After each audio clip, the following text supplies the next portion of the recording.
You're listening to the Cyberwire Network, powered by N2K.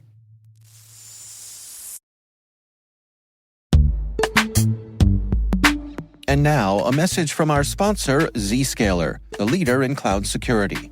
Enterprises have spent billions of dollars on firewalls and VPNs, yet breaches continue to rise by an 18% year-over-year increase in ransomware attacks and a $75 million record payout in 2024.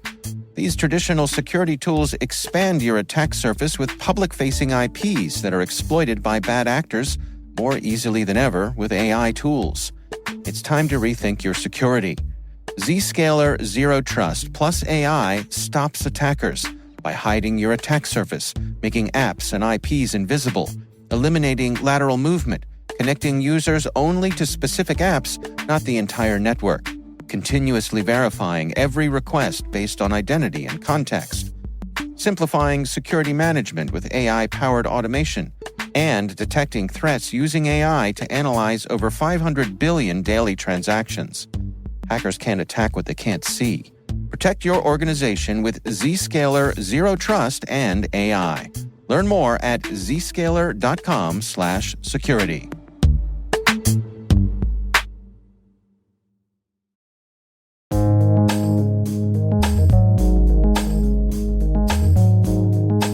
The word is endpoint security. Spelled endpoint for user devices that connect to a network and security for protection.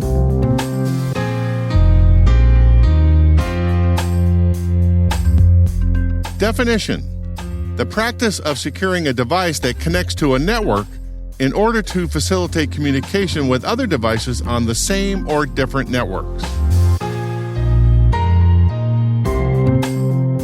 Example sentence: endpoint security schemes can cover a wide spectrum of user devices, from traditional computers like desktops, laptops, and servers, to virtual workloads in the cloud, to mobile devices like phones and other wearables, to peripherals like printers, to IoT devices like niche functions in energy and medical, to business consumer interfaces like ATMs and self-service grocery store cash registers.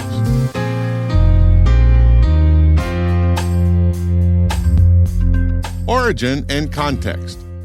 Computer scientists began experimenting with securing mainframes in the 1970s. The idea of endpoint security didn't really begin until after the personal computer revolution in the 1980s and the arrival of the first viruses. In 1986, the brain boot sector virus started to propagate, and according to Daniel Snyder at Info Carnivore, quote, "Brain boot came with contact information for the authors who created it," end quote. It was a simpler time. The first antivirus programs started appearing as freeware and shareware tools.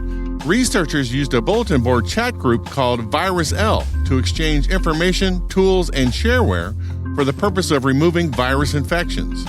The first commercial antivirus products came from companies like G-Data Software and McAfee in the late 1980s.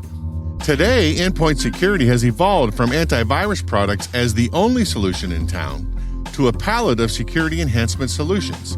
Examples include traditional antivirus, sandboxing, personal firewalls, encryption, anti-exploitation, anti-malware, patch management, asset management, and endpoint detection and response, or EDR.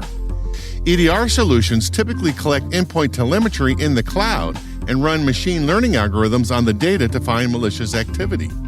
XDR solutions combine EDR telemetry with network detection and response, or NDR telemetry, in a similar manner.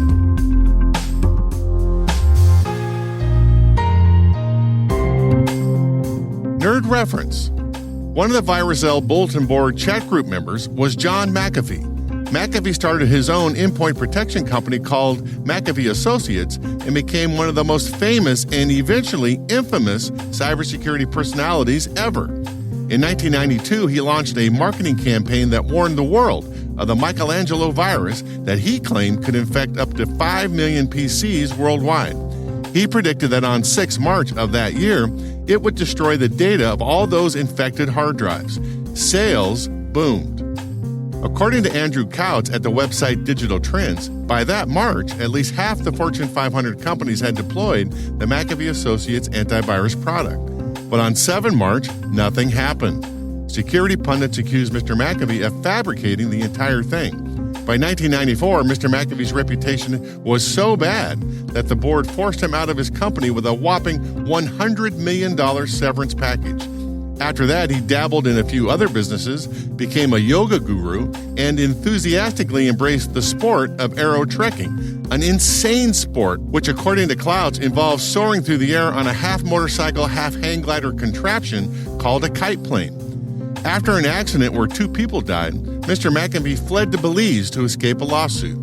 And that's where the real craziness kicked in. With alleged paranoia, a harem of allegedly underage women, alleged drugs, alleged mercenaries, and potentially alleged murder. Allegedly. Oh, also libertarian politics and YouTube videos slagging his former company. He died on 23 June 2021. Sam Shepard from CNBC News reported it this way. John McAfee found dead today in a prison cell in Spain. The founder of the antivirus software that bears his name had just been ordered extradited to the United States on tax evasion charges. He faced up to 30 years in prison if convicted. He was 75, and a wild ride of a life it was. McAfee's virus scan software came out back in 1987, and he ran the company for 7 years until he resigned in 94. In 2013, he created a profanity-laced video explaining how users could uninstall his own software. The year before, McAfee faced criminal accusations while living in Belize. As the story went, his next-door neighbor poisoned his dogs, and McAfee had him killed. But he never faced criminal charges. The federal court in Florida ordered him to pay more than $25 million in damages to the dead man's estate. The feds say McAfee failed to file tax returns for 5 years last decade. The Securities and Exchange Commission came for him, too, accusing McAfee of making more than $23 million in undisclosed income from false and misleading cryptocurrency recommendations. The federal court in Manhattan charged him in an alleged pump-and-dump scheme. Along the way, of course, McAfee ran for president. Last October, police in Spain arrested him on the warrant out of the United States. Authorities in Spain say they suspect John McAfee killed himself. His death is under investigation.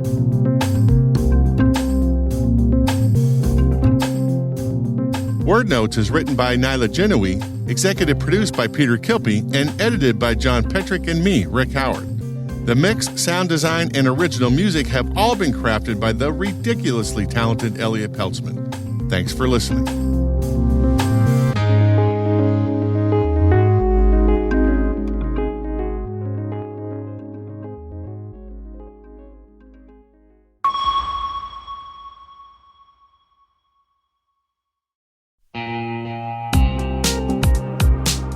Cyber threats are evolving every second, and staying ahead is more than just a challenge, it's a necessity.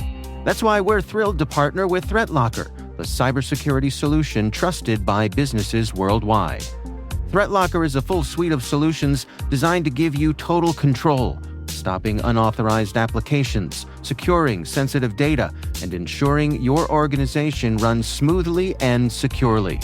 Visit threatlocker.com today to see how a default deny approach can keep your company safe and compliant.